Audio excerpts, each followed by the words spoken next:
Choosing DEP Dynaflex 920 for window, door, siding, or trim applications is the first step in getting the job done right.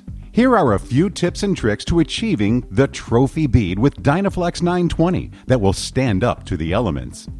To begin, use a sharp utility knife to cut the spout at a slight horizontal angle, creating the ideal 1/4 inch to 3/8 inch bead size. This is the optimal size to allow the sealant to properly flow into the joint. DEP Dynaflex 920 is self-tooling and is designed to recess into the joint as it cures, creating a smooth concave seal.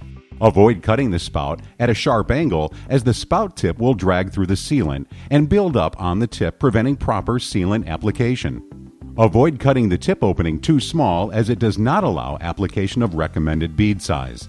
The puncture-free spout on Dynaflex 920 eliminates the need for a nail or wire to puncture the inner foil. Simply insert the cartridge into a caulk gun and apply slight pressure to the trigger.